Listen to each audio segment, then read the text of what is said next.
na buwan na lang eleksyon 2010 na. Pero bago pa man tuluyang uminit ang eleksyon, may mga isyong dapat malaman at pag-usapan. Kasama ang aking bagong partner na si Rhea Santos, linggo-linggong himayin ang mga isyong ito.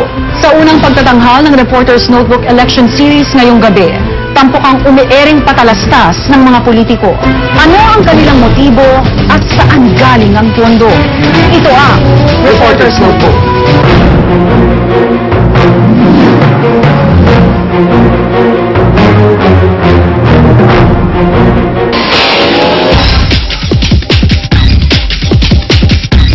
Sa telebisyon, ilang buwan nang naglipa na ang ibang uri ng mga patalastas. Hindi mga produktong ibinibida. Sa halip, mga mukha at serbisyo publiko raw ng ilang politiko.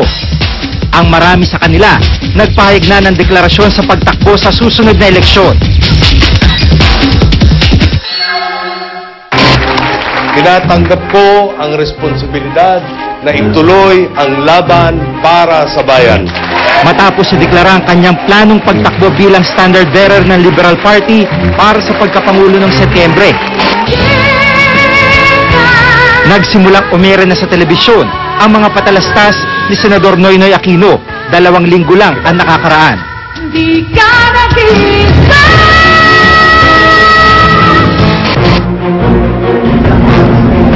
Ayon kay Senador Aquino, pagpapalam daw ng mga prinsipyong kanyang ipinaglalaban ang tema ng patalastas at aminadong ginawa ito para sa kanyang kandidatura. Kasi magkakaroon ka ng dead time eh. May tinatawag na pagkatapos mo mag-file, hindi ka pwedeng, parang halos wala kang pwedeng gawin. Gusto mo maiwan ito sa imahin ng ating mga kababayan. Ano ba talaga pinaglalaban natin, ano yung napiso natin, sa tayo nanggaling. At kaya mo lang magawa lahat yun na through RLTV o commercial. Upang muling maglingkod sa masang Pilipino bilang Pangulo.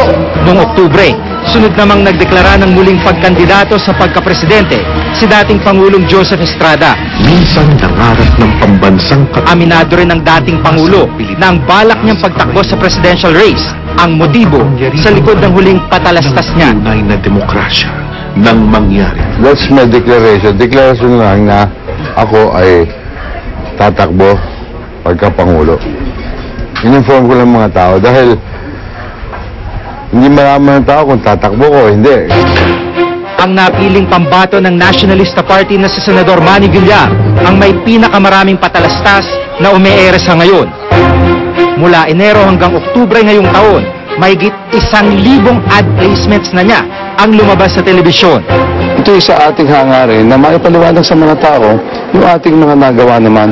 Sa tingin ko mahalaga din naman sa kanila na makilala, lalo-lalo na yung mga wala sa showbiz, kung sino sila para magkaroon naman ng magandang basihan sa paghalal ng Pangulo.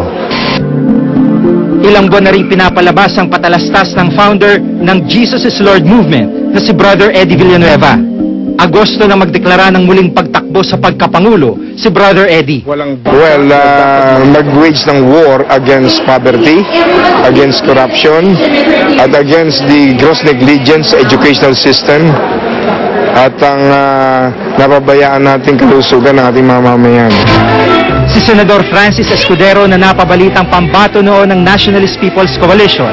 Ako'y lumilisan sa ating partido. Wala pang inihahayag ang senador sa 2010 elections.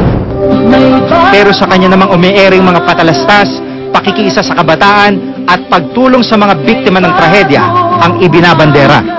Hininga namin ng panayam si Senador Escudero. Hanggang ngayon, wala pa rin siyang pahayag na ibinibigay. Sa pinakahuling survey ng Pulse Asia noong nakarang buwan, nangunguna sa listahan ng presidentiables si Senador Aquino, sumunod si Senador Villar, pangatlo si Senador Escudero, pang-apat si dating Pangulong Estrada, habang pang-walo si Brother Eddie Villanueva. Sa karera ng pagka-vice presidente, nangunguna si Senador Mar Rojas na sinundan ni Senador Loren Legarda, pang-walo naman si Senador Richard Gordon. Matapos hindi tumuloy sa karera ng pagkapangulo para magbigay daan kay Senador Aquino, nagdeklara si Senador Mar Rojas na tatakbo bilang vice-presidente ni Noynoy. Napakaraming sakit ang Pero bago pa man nangyari ito, ilang patalastas na rin ni Senador Rojas ang lumabas sa telebisyon sa mga nakalipas na buwan. Para sa akin, kabahagi ng trabaho ko na malaman ng ating mga kababayan kung ano pinaglalaban natin. Sa kabila ng napakatinding hirap na dinaranas natin, sama-sama tayo, tulong-tulong tayo, at lalaban tayo. Huwag tayong susuko. Minsan ko nang nasaksihan ng Samantalang si Senador Ligarda, pagtulong sa kalikasan at sa mga mamamayang biktima ng kalamidad ang ibinibida ng kanyang mga patalastas.